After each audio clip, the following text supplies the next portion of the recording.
From the beginning of Montana's distinctive yet troubled history, the Treasure State was dominated, both economically and politically, by powerful outside interests who shipped in capital and bought control of the state. Historians tell us that as the Anaconda Company and its friends ran Montana, economic and political power flowed out into the hands of distant capitalists and corporations. Policy was determined in far-off New York City, and control of the press was rigid. Anaconda's corporate dominance in Montana's political affairs was unique in American history. For its first 75 years, Montana was a one-company state. But then big winds of change roared across the Treasure State. Between 1965 and 1980, Montanans ripped off their copper collar, transforming Montana from a corporate colony into a free, modern state. The people finally controlled their own destiny. The pitched battle between the people and the established power structure was not easily won, but fired in a crucible of change. A new Montana was born. Join Evan Barrett and real history makers of the time as they shine a light on this remarkable era. Welcome back to In the Crucible of Change. This program is a very unique one about the Montana Constitution, and as we've said many times during our series, when you think of the period of progressive change in Montana, the Constitution and the development of our Constitution and its adoption stand out as a beacon of progressive thought and progressive action, the passage of that Constitution. Today we're going to look at it, and we're going to look at two particular things in the Constitution. First, we're going to spend some time later in the show on the environmental aspects of the Constitution, the environmental protections that are embodied in the new Constitution. But before we get at that, we're going to get at the preamble of the Constitution. And interestingly enough, our guests today are the two principal authors of the wonderful preamble of the Montana Constitution. So we are joined today by Bob Campbell. Bob was a delegate from Missoula at the Constitutional Convention, originally from Sidney, Montana, passed through Red Lodge for a few years, right. Ended up at the University of Montana where he got a degree in pharmacy, and then went back to Law School and had a degree in law. Right. And in 1967, after becoming an attorney, he stayed in practice as a lawyer for all the time up until today, but he ran for a delegate to the Constitutional Convention and was successful and was on the Bill of Rights Committee of the Constitutional Convention. He, as an attorney, by the way, you spent 22 years with the Labor Department, being the principal attorney for the Labor Department in Helena, but probably nobody more epitomizes the term citizen activist than Bob Campbell. You've been an activist politically and governmentally all these years and remain so. Thank you. So thank you for joining us.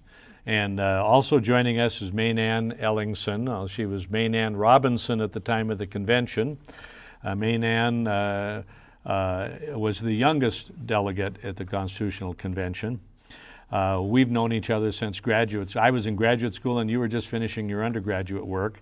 But after being in graduate school, one of your mentors, Ellis Waldron, mentor for many of us, persuaded you that you should run for the Constitutional Convention, and you did. And lo and behold, at I think the age of 24, you were able to be elected to the Constitutional Convention.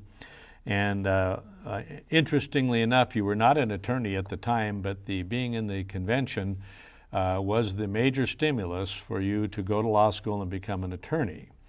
You graduated in 1976 from the University of Montana Law School, and after 6 years with the city attorney's office, you went with the Dorsey Whitney Law Firm, where you stayed until actually, what is it? About 29 years until 2012. And Maynann was probably the most preeminent public finance attorney in the state of Montana. Many years as state bond counsel. So I had opportunity, and we had opportunity to work together for many years on public finance issues. But you know, it's a pleasure to have both of you here because of this preamble particularly. Most of us are struck when we look at this wonderful Constitution and we're able to read this opening, and I'm just going to take the liberty of reading your words, predominantly your words, because they're so wonderful. The preamble leading into the Constitution says, "We, the people of Montana, grateful to God for the quiet beauty of our state, the grandeur of our mountains, the vastness of our rolling plains, and desiring to improve the quality of life, equality of opportunity, and to secure the blessings of liberty for this and future generations, to ordain and establish this Constitution." I mean, wow, those are just stunningly beautiful and meaningful words. Every time I read them, it stops me. And I want to start off by, before we get into the process of how did we come up with these words, maybe, Mainan, your reflections on it, because it seems to speak to Montana, not to the law. What's your take on the basic nature of our preamble as, say, compared to others? Well, it's different in that it does recognize the importance of the physical environment of Montana, from which many of us really felt like we took on this mission. We were inspired, I think, by the beauty of our state, and I think as we get into the rest of our discussion today about our impetus for natural resources and the environment, it was a compelling time for us to want to protect our environment. And I think that whole notion of protecting the environment gets reflected not only in that article, but presupposing it as part of why we were writing this Constitution and the strong grounding that everybody had in the beauty of our state. So I think that is what makes our preamble so unique, is that it goes on to state the principles for which we are doing this Constitution, improving the quality of life and equality of opportunity, but a strong recognition of the place, Montana the place. You know, if you think of Montana, we call it the last best place a lot of times, besides a lot of other nicknames, but the reality is the people of Montana are very tied to the land. The uniqueness of the land, the resources have been an economic boon to the state for many, many years. But when we think of a quality of life, it's related to this grandeur of Montana you spoke of. Right. I think it resonates with every Montanan. Whether you're a native of Montana or whether you're a newcomer, it speaks to the uniqueness of Montana. It's about this huge, huge piece of property, fourth largest state, 144,000 square miles of just unique land, and the recognition of that is, I'm recognizing a little bit of the essential nature of Montana and Montanans, seems to me. I don't know what led you to that, although you were telling me you did have some inspirations for your starting words. Right. We all watched as the legislature finally voted 2/3 to put the question to the people, do you want a constitutional convention?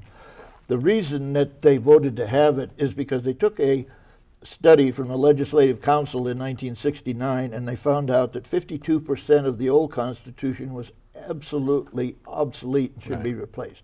So they did a study, they passed it by 2/3, the people agreed, League of Women Voters was very influential, and they set it up so delegates could get elected.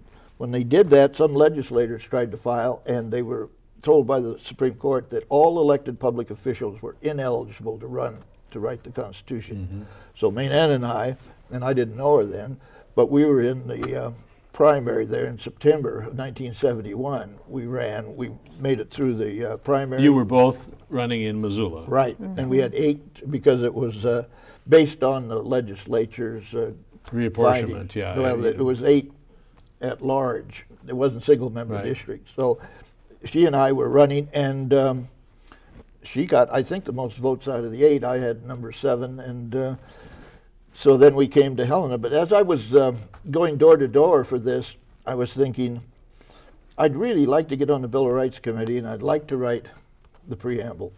And I said, if I was writing the preamble, I'd want to describe it first as we have the beauty of our state, the nature, to geographically, just describe what we have, and then put the political reasons as why it needs a constitution to protect those values. Now, we didn't know at the time, but later, a Supreme Court of Montana decision said those words are enacted to be part of the law. Yeah, they're in there for a reason, and they should be relied on. When people say it, they look at it, and then it has an effect. Did you find any inspiration in that gigantic painting behind the speakers, behind the podium? In fact, that was one of the four things that Maynann and I, on January the 27th, they had a meeting over at the Historical Society. But anyway, we took the Indians' issues, and we had a Historical Society party that night, January 27th, 1972. So we went to that, and I told her that we wanted to take the Indians' influence, the Charlie Russell influence. We wanted to get the book Travels with Charlie, how he describes Montana. That was a different Charlie, right? That wasn't Charlie Russell. No, that was the dog of Charlie, John Steinbeck.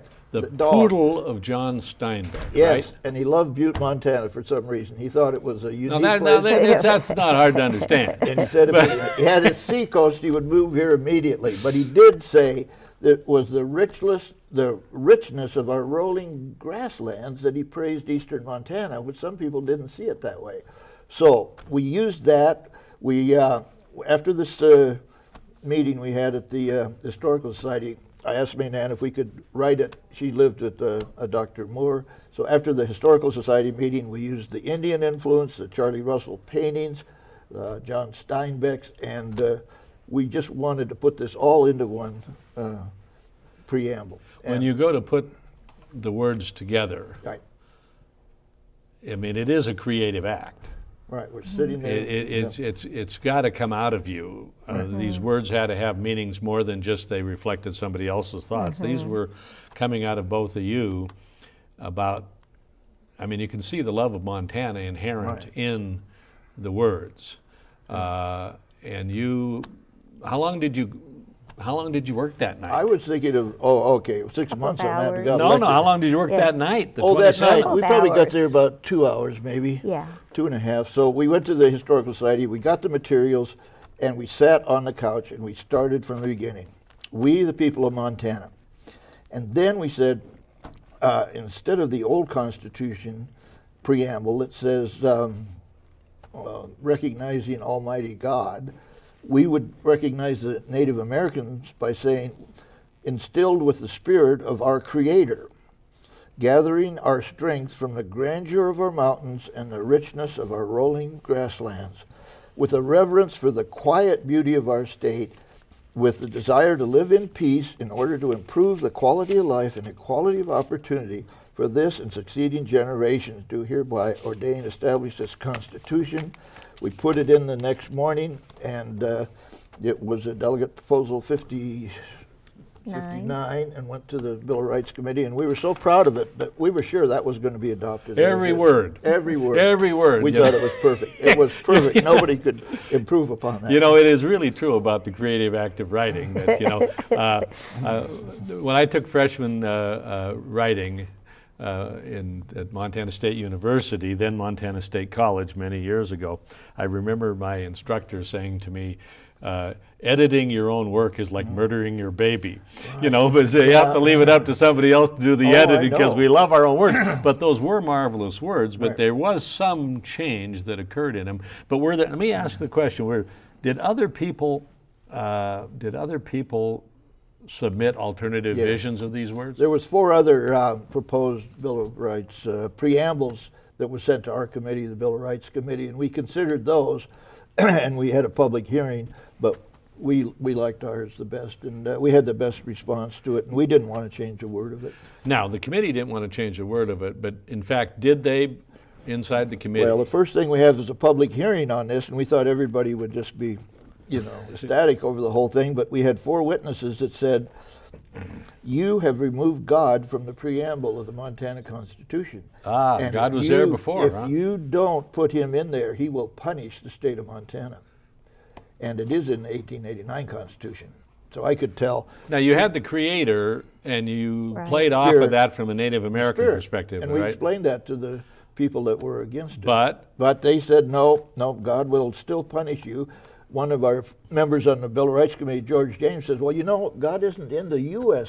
preamble and Constitution either. Do you think he's punished the United States for overlooking that too? I said, well, yeah. But anyway, it was clear I had to take that out. If we so want to get a caution Constitution, being the note that you don't want to have a big battle over something like well, that. You if there's change one thing in creator the to God? Constitution that people don't like, they're going to vote against the whole document.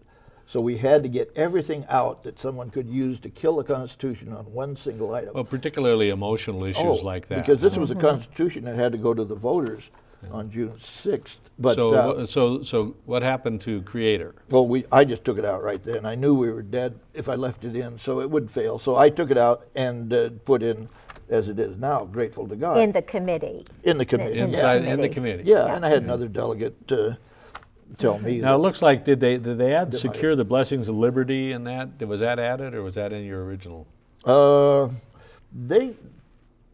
They put that out. We had style and drafting committee. We yeah. had to put everything through there. So some of this they looked and they made some changes, but the major ones held up until just at the end, and then we were the night before it had to go into effect. And Chet Blaylock on our committee was vice chairman. Well, now I was going to ask you about that because if any delegate would to bring forth language, that's fine. But if you're on the committee, you have a little more stroke. Right.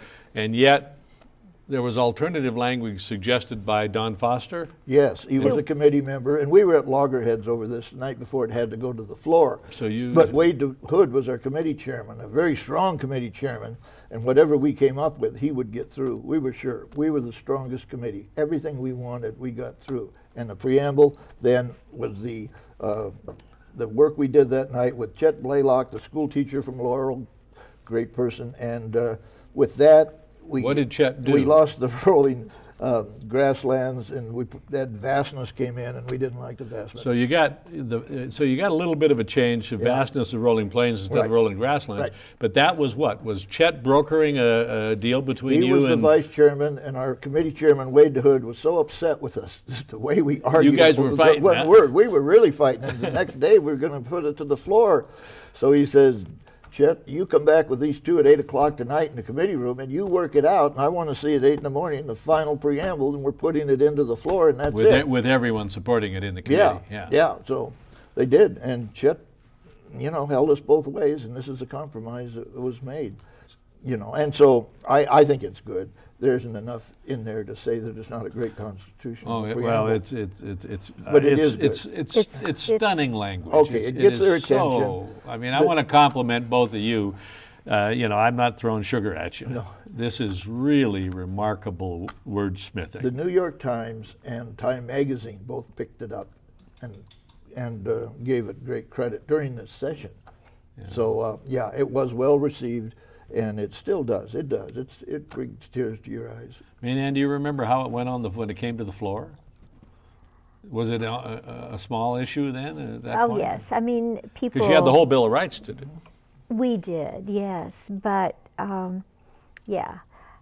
the committee had done such a good job under Wade's hands. Of really, the only other delegate proposals were there were three from within the committee itself. Don Foster had two, and George Rollins had one. And then Jack Ward had one, who wasn't on the committee. But I think the committee did such a good job of compromising and working out language from the people who felt strongly about it, that when it came out with a ton of support. Right. Yeah. And so it was adopted as part of the Bill of Rights plank, so to speak, Yeah. section. We had our public hearings, and we Yeah. had our floor. So people could suggest amendments, but Wade Hood was such a strong chairman that we got exactly what we wanted. He was the most powerful committee chairman, I think, at the convention. He still is. Our viewers are going to have the opportunity to hear about the Bill of Rights from Wade and Rick Applegate in another program. Oh, So both of them, outstanding. The big picture aspects and other things on the Bill of Rights, they're covering in great detail. But this we reserve for you, the primary authors, to discuss. Well, we're proud because to do you really should be proud of what you've written. It stands the test of times, let me tell you. Now, there's a bit of a spin-off in this thing, because clearly, as you said, Maynann, it kind of reflects the sense of place and the sense of value that lends itself to the question of, well, how do we deal with this value? How do we deal with it in terms of what, if the term environment is right? You know, that's a hot button word for some people, but in reality, it was an openly used term at that time without any animus. I mean, it was like, hey, we have environmental issues. They were happening. The first Earth Day was 2 years before that. There was a higher degree of consciousness of environmental issues all across the nation. It was not an issue that divided people by party at the time. Some of the best environmental legislation of the 70s were sponsored by Republicans in the Montana legislature. So there were divisions and differences on the issue, but in that Bill of Rights that came out was the first recognition of the environment. And that was in Section 3 of Article 2, Declaration of Rights, and inalienable rights. Now, when you think of inalienable rights, you start thinking about the federal, the life, liberty, pursuit of happiness, concepts like that. And in the middle of it, we have language that says those rights include the right to a clean and healthful environment. Well, that came in after we first considered what to put in for environmental rights in our Article 9, the environment and natural resources. But let's stay with this. But let's stay with this. You want to stay with the preamble? Let's stay with what's in the Bill of Rights. Well, you're saying that term was used elsewhere in the Constitution, but it wasn't in here. No, it hadn't been in there when we passed it, and it wouldn't be in there if we didn't put it in the environment and natural resources section first. We would never have gotten it into the inalienable rights unless we already had stated. So it was in the other one. But we voted it in, and Maynann is very active on that. We're going to talk about that. But that's what happened afterwards. But in this one, that's the last thing that happened that was put in. When it came out of committee, was the right to a clean and healthful environment in the inalienable rights section? No, it was not. No. It was not. So let's talk about how that got in there, because that's pretty important. It's in the Declaration of Rights of the Constitution. Right. But it had to reflect what we already did in the Environment and Natural Resource Committee, and Maynann can tell you about that. The biggest issue at the convention was what to do about the environment. Yeah, we're going to get to that. But let's see if we can wrap up this thing right here. I know we're not following the sequence, but we're looking at this thing. We have this as an inalienable right. Was there an argument about adding this when it came up? It would have never gotten actually, we voted on the environmental article on May 1st. Okay. And we had a very long and tedious day because when the environmental article came out of its committee, which was a Natural Resources and Environment Committee, it was a very watered down version of what we currently have. We spent an entire day, many, many hours of trying to get the delegates to approve the insertion of the words clean and healthful in front of the environment. The way that came out of committee was that we were basically going to have and preserve an environment for this and future generations. And really, I can't tell you the number of votes, I can tell you, we're over 8 votes, that occurred on that day in attempts to get some kind of modifiers in front of environment. And I think it's really important to understand why that was so important, because, you know, we were from Missoula, where on any given day you couldn't even see the mountains because of what was coming out of Horner Waldorf. It was the beginning of strip mining in eastern Montana. We had the aluminum plant up in Columbia Falls spewing out killing all those trees, all kinds of yes, and then we had clear cutting. We still had waters that were polluted from the mining at the turn of the century. So for a great number of us, it's like we didn't want that exact environment that we had in Montana. Want the status quo. We didn't want the status quo. And so, you know, I give so much credit to Bob on this natural resources article, because we all made many attempts, and it was really his final proposal to insert the word clean and healthful in front of the environment that prevailed. And I think it's worth having Bob talk a little bit about our efforts that day. Before we talk about the process, let me take just a second. Does anybody, and I didn't ask you this before, so this is an open question, who coined clean and healthful as the adjectives, as the modifying words? Do you have any recall? Yes, I do. It was certainly in one of my earlier amendments, but it wasn't as though we were pulling those terms out of thin air, which some of the lawyers opposing us were arguing. They were saying, how can we add these words? We don't know what they mean. We're going to have all kinds of lawsuits trying to establish what they mean.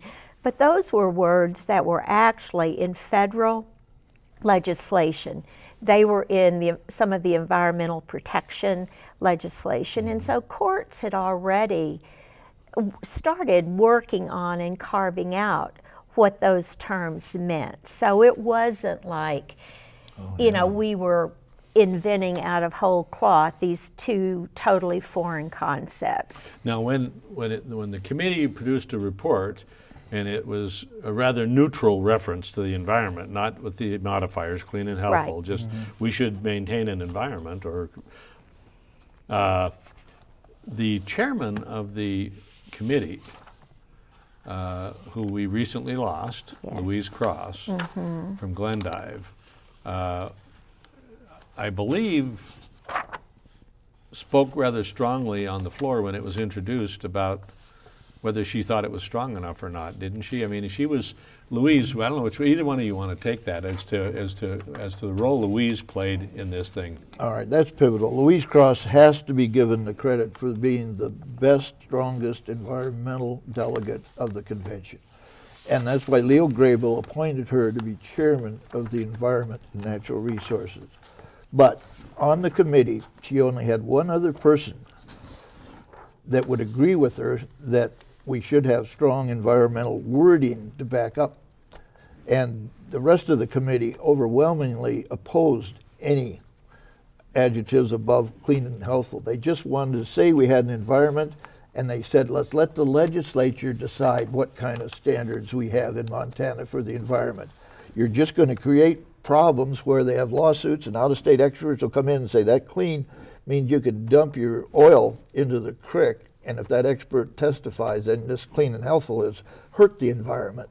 So with Louise, on the day that this article was submitted to the floor, she didn't even have enough people to do a minority report. You had to get 3 delegates to do a minority. So she, as chairman, had to stand up there, and she wrote the night before a statement of what the majority of that committee had decided to do with no protection for the environment was wrong. And it took her to tears, but the second in the committee was C.B. McNeil, and he took the proposal that the delegates had in that committee, and then he brought it to the floor, and he brought it up as it would have been without clean and healthful environment. So then, now that was the biggest issue of the convention. We had the rafters were full. The build-up to this was amazing because what was the state going to do about the environment? A lot of business communities, money, that was the most controversial step. And there, if you want to kill a constitution, you put something in there that's going to get people mad.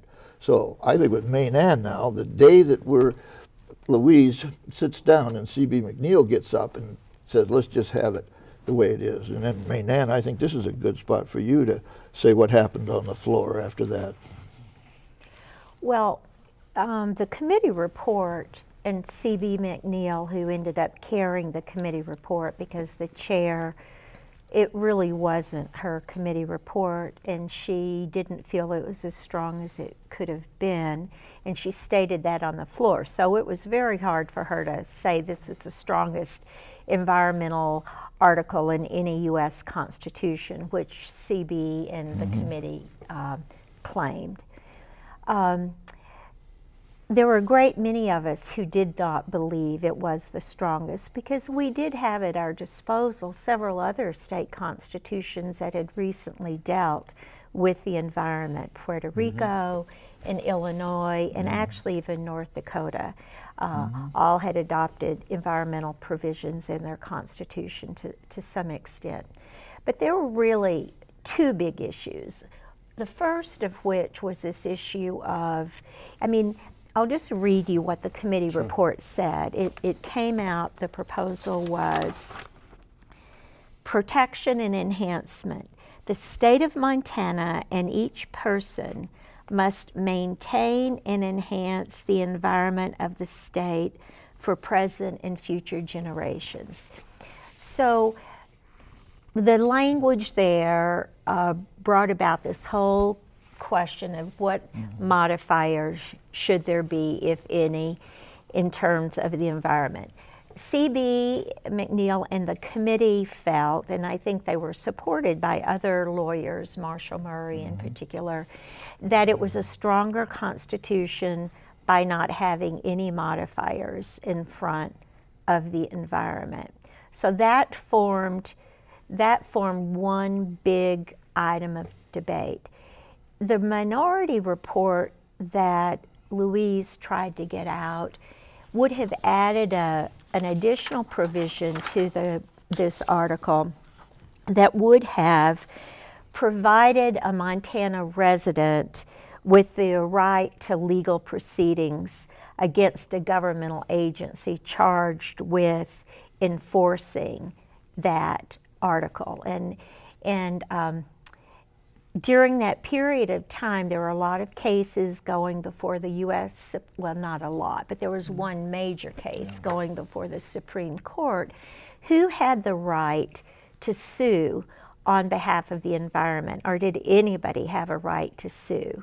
And certainly in Montana at the time, we only recognized standing, meaning a right for anybody to go to court, if they personally suffered some damages. So many of us felt like, well, my gosh, if there has to be damage to the environment and it has to be personal to someone, how do we really protect the environment? So some kind of remedy or right to redress the environment or to protect the environment before damage occurred was critical, and that was what was critical to Louise. And so we had to set about those two issues sort of separately. And as I said, the biggest and longest fight was on getting the right to a clean and healthful environment in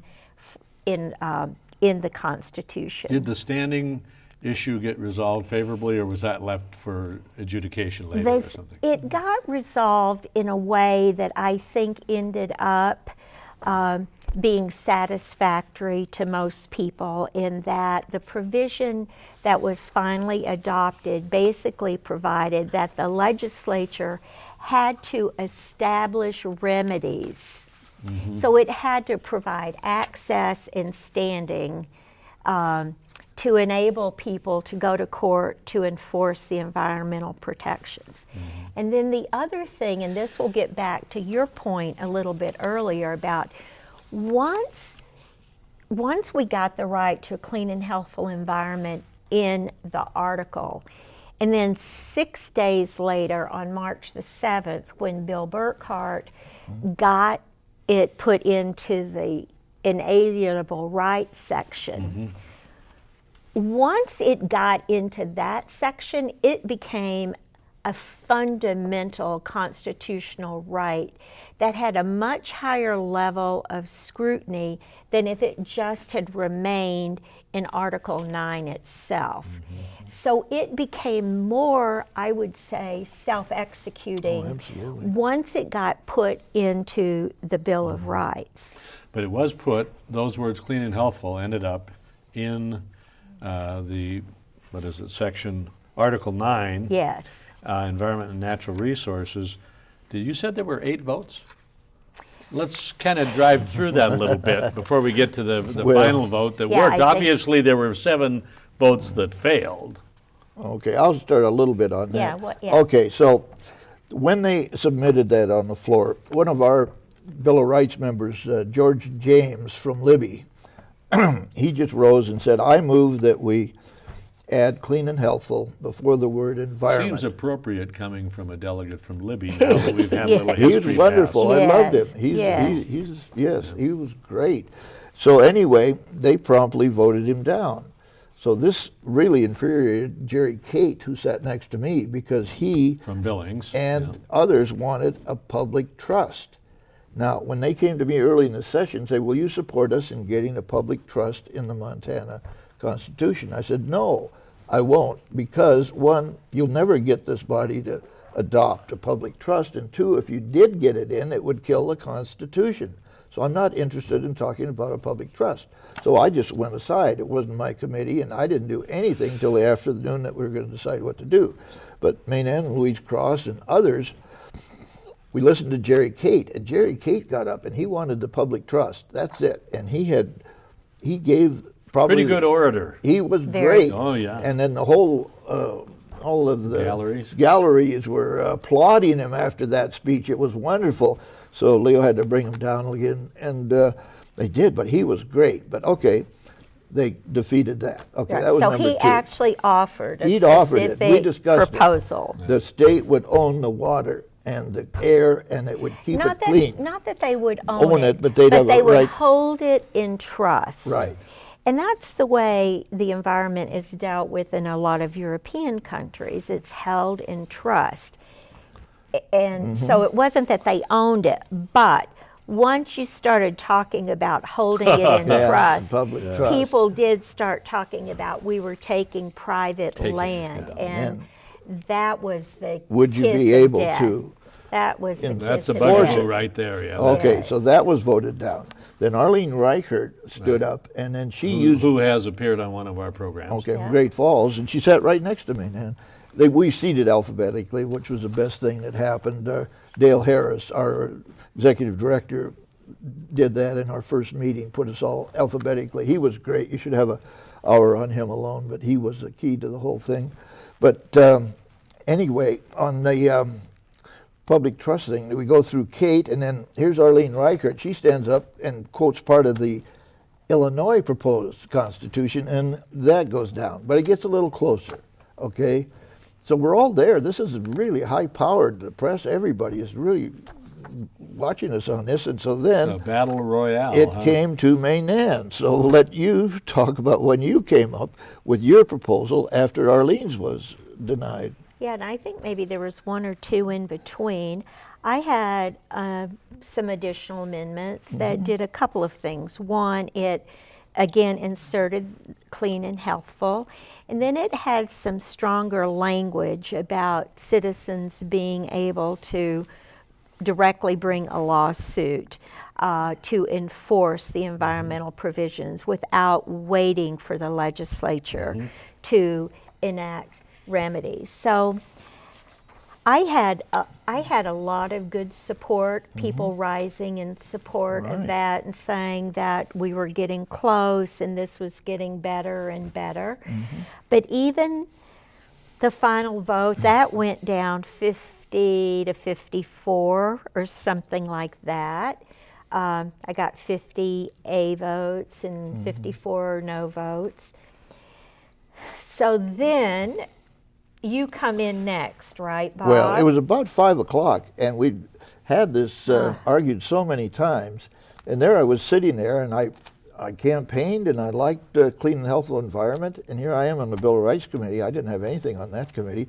So I just said, boy, you know, it's 10 after 5. People are going home. They've been defeated. I can't let it go. So I stand up and I said, Mr. President, I move that we add clean and healthful before the word environment in this provision. And so President Leo Grable says, fine, okay, Mr. Campbell, you can speak. And as soon as I started to speak, C.B. McNeil stands up and says, I call for the question. The question means there's no debate, Once there's you no do that, speech. you got to take a vote. They got to take a vote. Well, you know, usually they're saying, I'm ready to get out of here. He Let's didn't stop argue talking a and thing. start voting. Yeah, right? so he just went right to the point. Well, just do it. You lost all these times in a row. Let's see what you do this time. So he said, oh, and so I sat down, and they took the vote. 61 against me on that, okay? So it That was would be worse. kind of a It was the butt-kicking. worst. It was the worst It of was all the of them. worst of all And I of said, them, and we thought with Making every progress. vote we were getting closer. You're getting progress, I'm but sitting I there. think they wanted to go home. Oh, they did want to go home. They were. They won all these times. We had lobbyists that were leaving. Some delegates were leaving, and they were talking on the floor. Maybe lobbyists leaving was helpful. Well, I don't know, but they, at about 5:15, they were ready to go home. So they were. They're starting to go home. So I was sitting there just dazed, and here I got a note from the page, and it was from Leo Grable, the president, and he put on that note, bring it up again. And I thought, oh, he's a lawyer, he's the president, I'm a lawyer, so I'll follow his orders. So I just direction. So I stood up and I said, Mr. President, I move to add clean and healthful before the word environment. And he says, okay, fine. And so I turned to the floor and I start to talk, but they're not They're listening. ready. They're not listening. paying They're any all over. attention, man. There's It's done with. I thought CB would stand up again and say yeah. no, and they were reading newspapers, they were talking to each other, they were all going. Well, and some of us that were even in support thought, God, we just got shellacked. We did, You the know, worst ever. why is he doing Doing this that. again? I'm Because doing we it. didn't know about No. the note from The Graybill. notes, I'd do it again. I didn't even know. So I'm trying to talk, think of new arguments after 5 hours, and then I finally turned to President Grable. I said, I can't talk to the floor. There's so much commotion going on. I can't talk to the delegates. And so he took that gavel and he rapped that thing 3 of the hardest times I've ever seen him rap. And then he said, delegates, Delegate Campbell has something to say and I want you to listen to him. And it all went silent. It was just frozen. And then they came to me. I didn't have a speech. So I'm looking at all of them and I'm saying, what do I do now? And so I said, well, we've lost all these other votes. So I said, look, you had in all these votes said you wanted a clean and healthful environment, but you didn't want to put the words in because they're saying it would cause more chaos, okay? I said, look, if you don't put those words in and you go home and you're seeking to ratify this Constitution, you're going to be walking down the street of your town that elected you to this convention, and some little kid's going to come up to me, or you, and say, what did you do about my environment in the future? And you're going to have to say, we decided to have one, okay? So the little kid is going to shake his head, and he's going to say, you spent $500,000 in writing a Constitution for me in the future to have an environment, but you're not going to tell me whether it's going to be a good environment or a bad environment. And he's going to shake his head and walk away. I said, there won't be any more North Dakota jokes. There'll be one big Montana joke that you put in a Constitution with an environment and you didn't say you wanted it clean and healthful for those kids out there. So if you want it, you got to vote for it right now. This is it. And I sat down. And nobody got up. And so Leo said, okay, we'll call for the vote. 30 changed their mind on that little North Dakota joke and clean and healthful. 30 changed over to me, and we won. We got the majority on that one, about 54, 48. So, yeah, so we got it there. And then Leo just said, okay, now we're going to move to the next section. And I thought somebody's going to stand up and ask for reconsideration. This isn't going to just sit in there, is it? And so he said, okay, now let's go to the next section. Nobody stood up. Now, Don Scanlon came over and he patted me on the back and he said, Bob, that was really good. He's the only delegate that did that. And at his funeral in Red Lodge, I was looking up his record, but he came over after he said that it was good. I gave the eulogy in Red Lodge for him, and I noted that he voted against me on that last vote. So I thought that's good. But anyway, that's the way it got in, and it stayed in, and nobody was able to get it out, and now it's been stronger. But it had to be in there before the inalienable rights was the last one that was put in, because it matched the environment, and the preamble had words that the inalienable rights just made. And Bill Burkhart, the Presbyterian minister from Helena, was the one that put it up there. And he wasn't a lawyer, and he was asked, are you putting that in there so you can close down the smelter at Anaconda?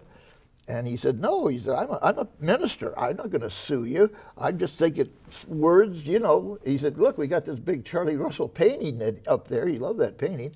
He said, we've got it in natural resources. We've got it in the preamble. So this just fits the three of them together. And he sat down. And it's interesting, I think, to note that it was, as I mentioned, it was 6 days later that he moved that the natural resources was adopted on May 1st, on May 7th, and the vote on his specific amendment to insert it in Section 3 was 79-7. So by that time, I think the people were going with the flow, so to speak. And consistency. Yes, and and C.B. McNeil, and he certainly supported it at that point, because he did say, my notion is to support the strongest provision, and so I think by that point he was convinced that it was much stronger. But this was March 1st and 7, not May. No, you said May. Yeah, you said I'm May sorry, 3 yes, times. March. Oh, yeah, This was March. March. All Okay. March, yes, excuse me, March. But yes. you made the point earlier that having it in the inalienable rights section gave it better standing as far as the primacy of the law, so to speak. Yes. It had a stronger meaning. Yes, it became a fundamental right, and in constitutional law, once something that has been established as a fundamental right, the state has a higher responsibility for providing for it and not infringing on it. And that became very important in this first environmental case that went before the Montana Supreme Court, the 7-Up Peak case. Right. So the fact that it was a fundamental right to a clean and healthful environment requires a much higher standard. Because, just sort of as a general rule, and it'll sound familiar to you and everybody else, is once you've got a fundamental right, the state cannot abridge it without showing a compelling state interest. In any kind of a statute, and what was at issue in 7-Up Pete, it was a statute that excluded certain kinds of mining permits, I believe, right? Exemptions. It had made some exemptions for certain kinds of mining, and it didn't require any environmental review.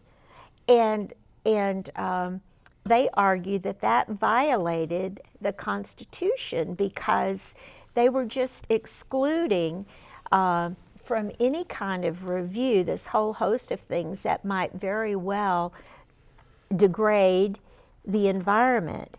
And so, again, the U.S. or the Montana Supreme Court struck that law as being in violation of both the Constitution, the Article 3, Section 3 in the Bill of Rights, as well as in violation of Article 9. This was not popular. The legislators did not like this. It took 27 years before the Supreme Court had to see if that was an actual constitutional right. So 27 23 years after we put it in the Constitution that 7-Pete decision came down, and Maine Ann used in her argument, you shouldn't have to wait till dead fish are floating on a river to find out if it's polluted. And Jerry Treeweiler, writing the decision as justice, put it in his decision. And he not only said that you don't have to wait for the fish to be dead, he said the preamble was enacted, and so it's part of the law too. He wrapped them all up, and this is what the Independent Record did the next day. It was finally decided that it was a constitutional right that's enforceable. That was 23 years later after the Constitution. I find it very interesting that despite all the legal beagles who were in the con, many of whom, since they dealt with litigation all the time, thought that this would be nothing but fraught with lawsuits, and yet it took 23 years to have a lawsuit actually adjudicated. It was tough. So it wasn't such a fearsome thing after all, or fearful thing after all. That was a real, I found that was a scare tactic that a lot of the lawyers used for anything they didn't want to get in. Oh, you're inviting, you know, opening Pandora's box, there's going to be lawsuits, this is a Social Security Retirement Act for lawyers, and you know, it is interesting to see that. And when you think about the people, some of the people who opposed these provisions, would it be fair to say that, or suggest that, being that they were elected to represent their areas, that they had areas where there were large economic interests and a lot of jobs? And they were worried about, legitimately worried about those, so they were reflecting that in their reticence to try to go in this direction. Would that be a fair? Well, I think it's totally accurate, because Marshall Murray got up on the floor and said, you know, I represent the area where there's 1,000 people employed up at the Columbia Falls aluminum plant, and I can't support this if I think it could very well put the aluminum plant out of business. So there were some absolutely practical people who were concerned about the fallout. The interesting conflict that one would have to feel, being from Butte or Anaconda as an example, where clearly degradation had occurred over a century, because of standards and neglect and all kinds of things, and how it was seen differently. And yet in 1972, there were still 5,000 direct Anaconda Company employees in Butte and Anaconda. Now, 9 years later, there were 17. But if you're an elected official, you could see the push and the pull. Absolutely. I've got environmental problems, but I'm worried about the jobs. And that continues to be a struggle. Now, we had 6 of our delegates that signed the Constitution that went out and denounced it in their districts. So out of 56 counties, we had 44 that voted against it. It was the rural versus the urban. It was the Tennessee decision that says, you know, that Winnett at 300 people shouldn't have one senator when Yellowstone County had one. The reapportionment. So we were getting the urban people in there, and it was 50.1% for and 49.9 against. Well, you know, go ahead. Excuse me. But on the environmental article, because some of the strip mining, most of strip mining was going on in the eastern part of the state, the ag interests, the ranchers, were very concerned, and so they were very much in favor of the reclamation provision. And the other thing that's important to note, Bob, I think in this environment article, is where water was protected.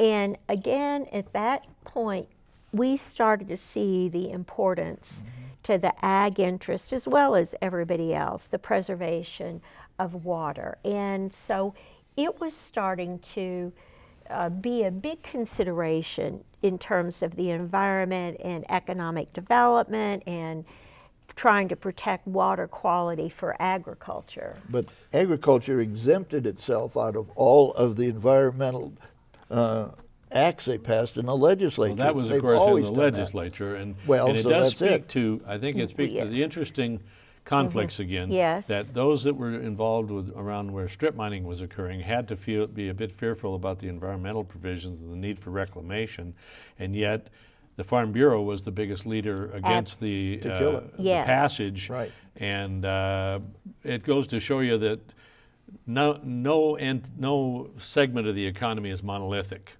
There's a lot of diversity within all of them. Now, by the Exactly. way, we're getting closer to the end of the program, and I want to take a second and ask each of you to give me a little bit of a personal reflection about how you feel, not just about the meaning of the Constitution, but your opportunity to help craft this document. Can we start? Oh, it's got to be the greatest experience of my life, and I think every delegate would tell you that.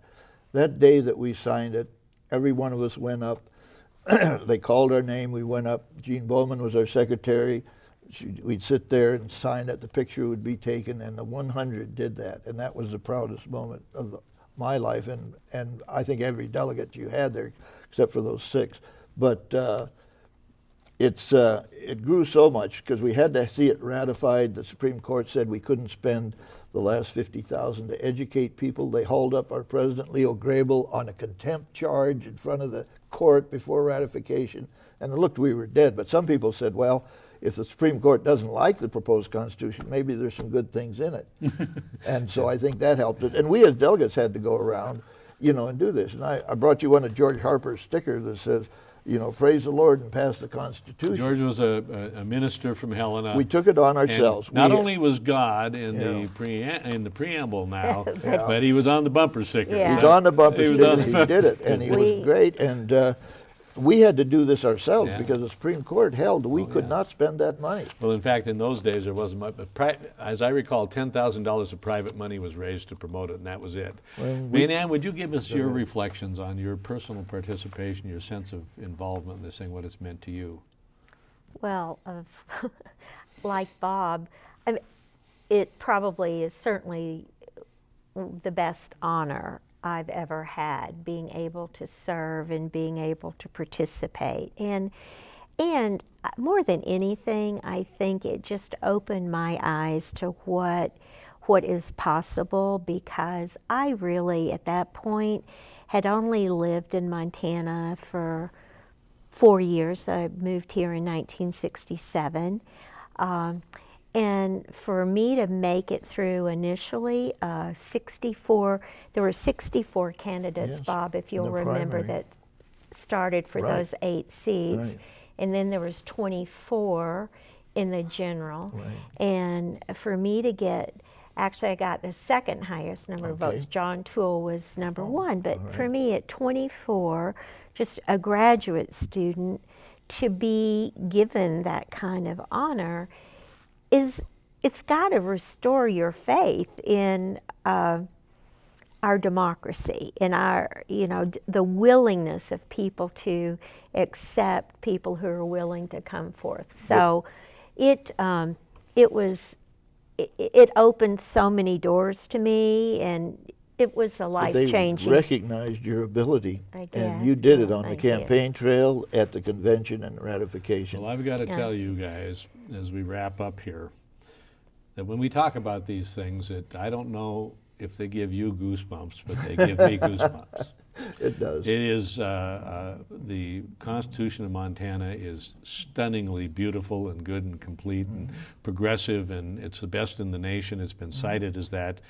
The preamble, the environmental articles are part of that thing. You're the heart and soul of those issues. It is a thrill for me to be able to be here with both of you, and thank you for participating in the Crucible of Change. We'll look forward to seeing you on the next program. We'll be around.